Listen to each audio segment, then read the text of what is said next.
Hello, welcome back. Got a little bit of research.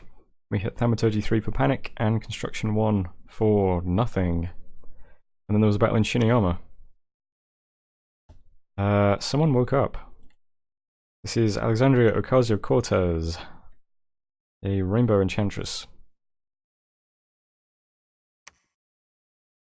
So she crash landed from space into my 10 province defense.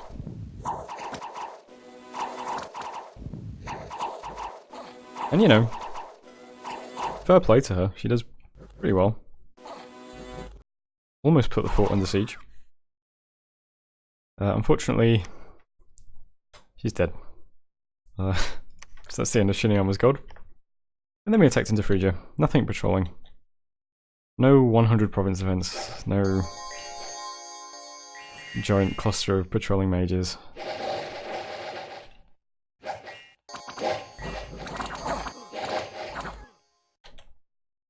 There we go, that's Phrygia. So that fort's now back under siege. And events, Bad Harvest in Emerald Lake, 8 gems in Epernia, and another free lab in Sleepy Worlds. So I'll try and start recruiting some of the Logrian wise men here at some point, probably. We patrolled out the boar, which is nice. And we lost one of our monks, who was caught by Uruk over in the throne. Phrygia's moderately damaged, and killed some brigands along with the boar. That's good. This turn probably be quite brief. I had quite a lot of gold this turn, so I'm putting up some temples. I think we're getting a temple up in Silverwoods. Try and help push Dominion in this area. Since he's down to 1 candle in Phrygia and 4 in White Forest. Oh, 1 in Gnome Peaks. And again, this might be someone different, right? Productivity? Hard to say. But getting a temple down in Silverwoods and 1 in Pudria as well. I'm starting to move monks out to do a bit of scouting. I'll stay in this area to scout, first of all, just so that I've got monks near Scalaria in case we invade. Since there is no longer a boar here, I'm going to move out all the units that are currently here. Sending out the Ictiids to go and take the lake, and I'm sending out the knights and the longbows, just in case something goes terribly wrong over here and I need more reinforcements. So we'll move to Ulifa next turn with the Ictiids, and then we'll start taking this lake the turn after. Jeremy Corbyn is site searching in the Cavern Realm. I was just editing the video for the last 3 turns, and it reminded me that in Valgard a few turns ago we got this event. There were rumours of a hidden site of mystical power involving a fountain of fire. Since my god has fire magic, let's send him to Valgard next turn and see if he triggers some kind of fire event. I think he's the only fire mage I'm going to have access to. Do the Logrian guys get fire? I don't think so, right? Oh, they do! So we might get a Logrian guy with fire magic at some point as well. But I'll send Corbyn anyway. See if he finds any kind of powerful fire site over there. In Phrygia now, just maintaining the siege. I changed the script a bit, mostly just to push all the mages forwards. I want to make sure that everything's in range of banish. So there's lots of monks right in the front, and all these blocks have been moved more forwards than they were. And all the mages behind are a bit further forwards as well. They're spaced out between these 2 blocks. Well, these 2 blocks in these 3 rows. Scripting is broadly the same. I've explicitly set the priests to make sure that they are all casting Banish every turn. I don't think there's any reason why they wouldn't be doing that, but let's just make it explicit anyway. And I also just made sure the nature mages are doing some interesting groups of spells. I'm just assuming that they'll go off script at the end and start banishing if they need to. I'm also moving out the other mages that were here. Other units that were here, just to make sure we can reinforce this area if we need to, and also to take White Forest. I'm bringing them the gems, more gems, some gems on this mage that's already here, so they'll be in this promise next turn, so I can give some people some gems to cast Wind Guide and some nature gems to cast Swarm. And I'm also having John McDonald carry this ethereal crossbow that we got. for free a couple of turns ago. It's not going to stay on him. I'm going to give it to my prophet, possibly. It's a bit weird because my prophet can just smite, but she's permanently blessed and has 20 precision, which I thought would be quite good with an ethereal crossbow. So one of the two will be carrying it, certainly. How much precision does my god have, I wonder? 16, that's not too bad. But a 20 precision guy with a soul-slaying crossbow sounds pretty good. Just wish it wasn't my prophet. And I think that's pretty much it for this turn. There's not really much else to say. I said I was going to do some diplomacy, but really it's just like, yeah, Asphodel's raiding but is out. He's already at the point where he's like giving gems to people. And that's about it. That's about all I found out from the Discord. Phlegra's involved in some sort of war. Actually, this might be evidence of some sort of war. Yeah. So we'll see how this siege goes. Take White Forest. Take the lake in a few turns. Keep doing research. And maybe ping these giant thrones and see what they're actually contain. They both look pretty tough from the map, but I suppose this is just barbarians, vinemen, mannequins, and phantasmal warriors. Still probably need a bit more magic before we tackle things like that though. Alright, ending turn. Thanks for watching. That was turn 31. I'll see you on turn 32. Hello. Welcome back. We got some nature gems from Asphodel. Pure, uncut gems. He's out of the game and is just randomly sending gems to people. 22 nature gems, not the most useful for us because we've got like 2 billion nature gems, but you know, never look a gift gem in the mouth. Got some research, almost to 4. I've started forging some owl quills this turn. I haven't gone overboard, I've just forged like 8 maybe. Just to help. I want to keep a lot of my gems in reserve for if we manage to try casting Dark Skies.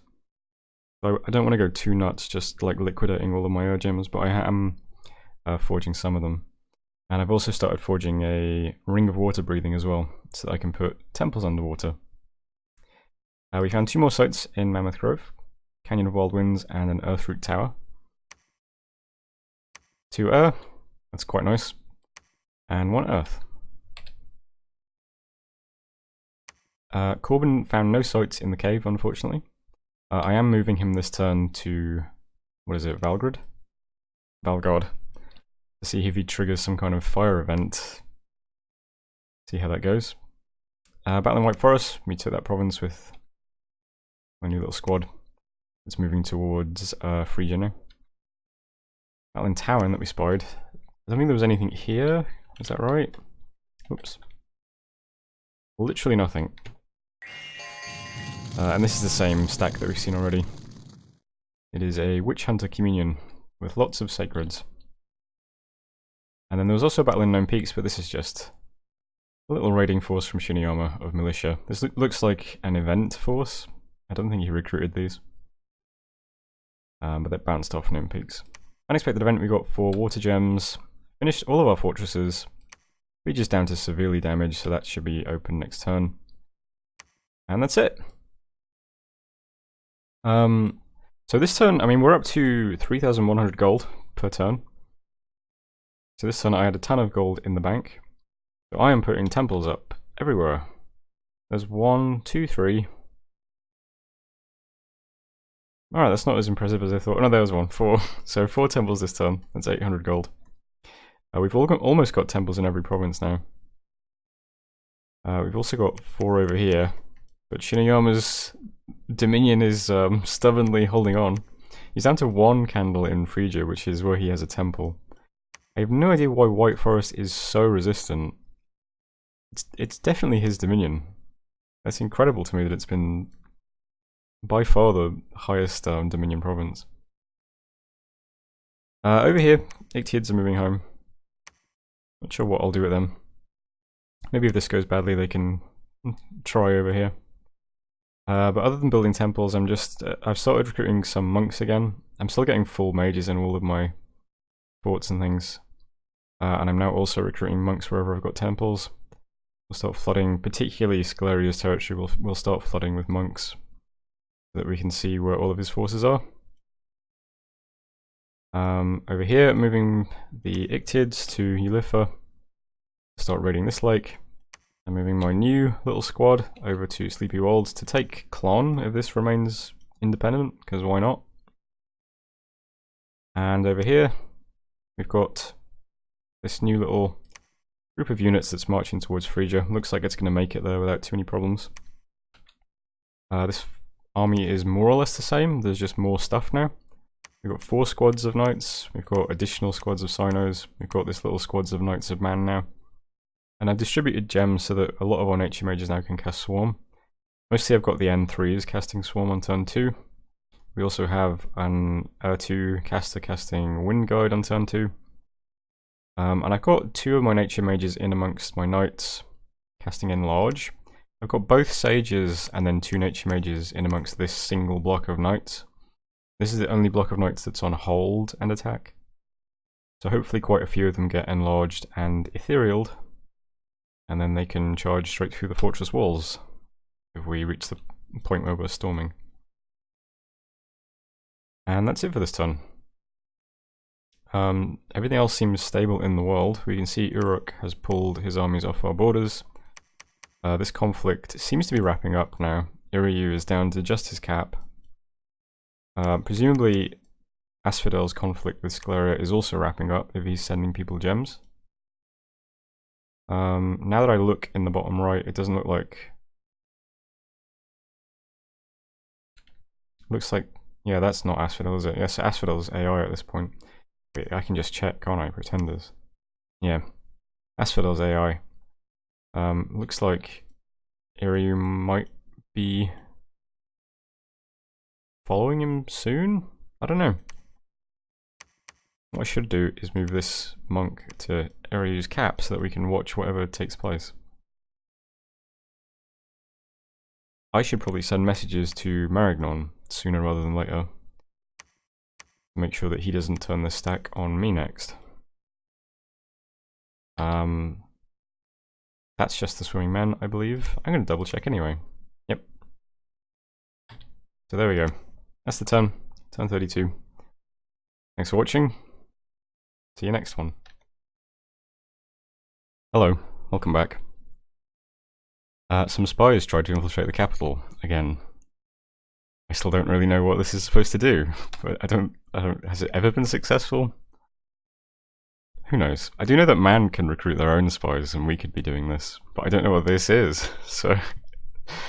Battle in Gent as well. This is another little raiding force from Shinu.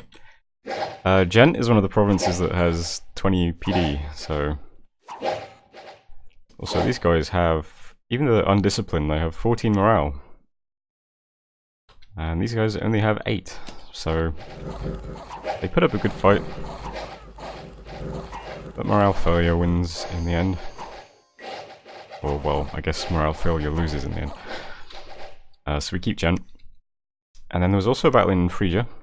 This is the fort that I'm currently sieging. She has broken siege with the mercenaries, I believe.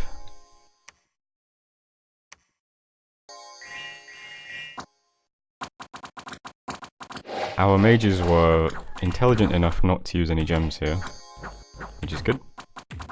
And I also learned that this little setup doesn't really work. The knights are size 3, I guess, which means there's fewer of them on a square than there are longbows.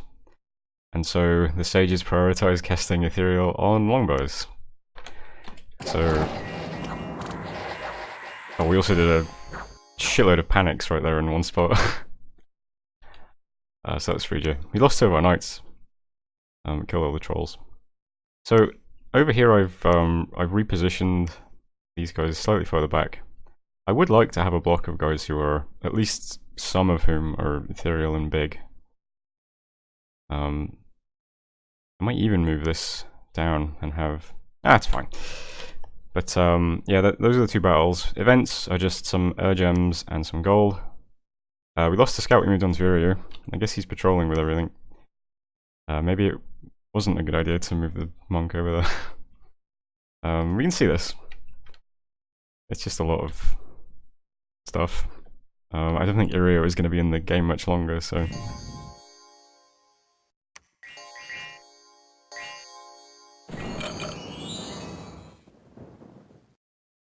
That's pretty cool.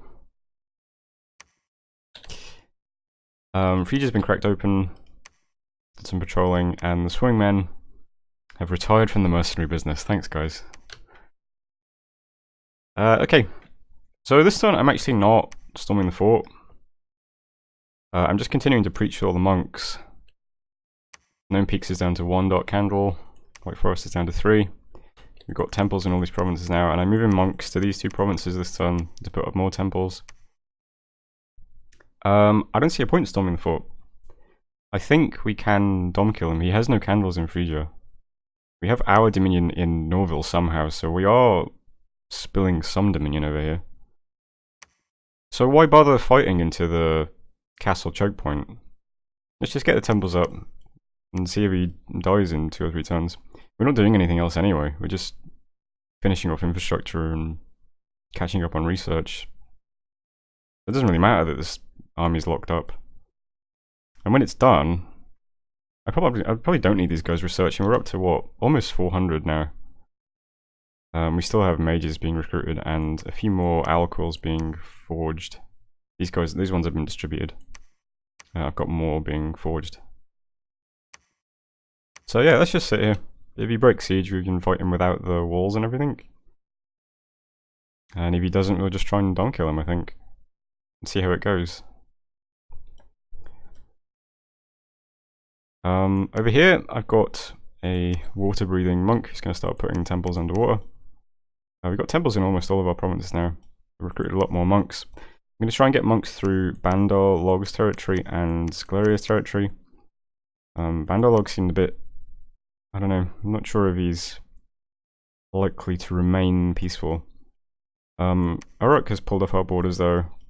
Marignon, I sent a little message to Marignon asking him if he wants to be peaceful.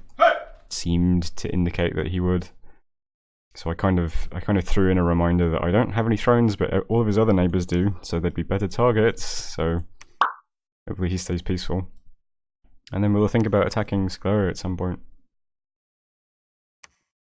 I'm going to move out some of the mothers, just to make sure that I've got a mother over here, one down here, just so that they're a bit more dispersed through my territory. Because they are my best sort of casters. We're not far from, what's that other big spell? Oh, maybe we are. Fog Warriors at 7. We could plug a mother into a communion and cast that very easily. I guess we got Phantasmal Army soon as well, if we want lots of Phantasmal Warriors. 25 of them, that's actually not nothing. There'll be certain compositions of army that a bunch of phantasms isn't actually the worst thing in the world. Other stuff moving here. So I've got some of the mothers moving down here. I've got some. I've got a mother moving here. My god is doing some site searching. See if we trigger some fire event. Site searching in Nicaea as well. Getting up the last of the temples in some places. Over here, we cannot move this army into Clon. It just got taken by Scleria, unfortunately. So I'm going to move this army away, just in case something goes wrong over here, that I have more troops I can immediately reinforce with. And since I had so much gold this turn, I decided to start putting another palisades up in Sleepy Wolds. We're going to have a lot of the provinces adjacent to it. And it gives us another nice sort of staging post into Sclerian territory, because we seem able to always cross this river. It's one of the rivers with like a creek or whatever that we can cross. So why not? And I think that's it for this turn. So research, if we're getting close to construction 4, we'll have that next turn so we can make a Thistle Mace, and then Alt 5 not long after. We can get Mother Oak up very easily. And then we just need to switch quickly into Thaumaturgy to get up Dark Skies. Yeah, things seem to be okay at the moment. Once we've got Dark Skies up, I think it becomes a lot easier to defend our territory as well. Galegate right after. Is this the Urgem generating spell? Yeah, 20 Urgems a turn. Maybe we get that afterwards as well. It's another level 5 spell. Well, we'll see. Gonna start continuing to recruit monks and build monks up in these two provinces. And yeah, I think as soon as we get close to casting Dark Skies, it'll probably be about 3 or 4 turns. I think as soon as that's done, we'll just attack into Scaleria, who isn't affected by morale much. So everyone else will be deterred slightly from attacking me while we go and monk this guy to death. That's the plan anyway. I don't know how well it's going to work out, but that's my thinking. So that's 10:33. Thanks for watching. This is the end of the video. Hope you've enjoyed it. I think the Ashdod videos are just winding down now. I know that the Intrigue interlude video just released, which I quite enjoyed making. So I'll probably start uploading these man videos very soon. I need to record the Pretender video and stuff. Alright, see you next time.